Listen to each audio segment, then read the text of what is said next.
தோழமைகள் அனைவருக்கும் என்னுடைய வணக்கத்தை தெரிவித்துக் கொள்கிறேன். நான் உங்கள் தோழி நகச்சித்ரா. ஒரு கயிறு ஒண்ணு கீழே கடந்துச்சு.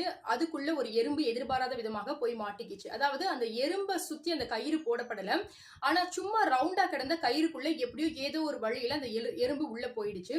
மீண்டுமாக அது வெளியில வருவதற்கான ஒரு கேப்பும் அந்த கயிறுல இருந்துச்சு. ஆனா அதை கவனிக்காம அந்த எறும்பு என்ன பண்ணுச்சு அப்படின்னா, அதுல இருந்து எப்படியாவது வெளியில வரணும் அப்படின்றதற்காக ரொம்ப வேகமா அந்த ஒரு ரவுண்டையே சுத்தி வந்துட்டே இருந்தது. நான் அந்த இடத்துல கேப் இருக்கிறத பார்த்து மறுபடியும் கூட அது வந்து ஒரு குச்சியை வச்சு அந்த நூலை வந்து நான் எடுத்து விட்டேன். அப்படியும் கூட அது வெளியில போகல.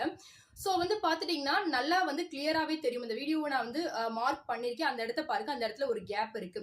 அதே போலதான் நாம நம்முடைய வாழ்க்கையில எதிர்பாராத விதமாக ஏதோ ஒரு விஷயம் நடந்துச்சு அப்படின்ற பட்சத்துல நாம நம்மளுடைய நெக்ஸ்ட் லெவலுக்கு போகாம திரும்ப திரும்ப அதையே ரீவைண்ட் பண்ணி பார்த்துட்டு அந்த இடத்துல நம்ம நின்னு போயிடுறோம்.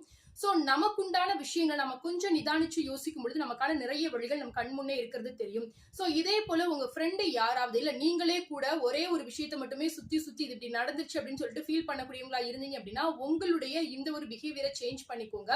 இல்ல உங்க ஃப்ரெண்ட்ஸ் யாராவது இருக்காங்க அப்படின்ற பட்சத்துல அவங்களுக்கு இந்த வீடியோவை ஷேர் பண்ணுங்க. இந்த வீடியோ உங்களுக்கு பிடிச்சிருந்ததுன்னா லைக் பண்ணுங்க. உங்க ஃப்ரெண்ட்ஸ் அண்ட் ஃபேமிலிஸ்க்கும் ஷேர் பண்ணுங்க. சேனலை மறக்காம சப்ஸ்கிரைப் பண்ணுங்க.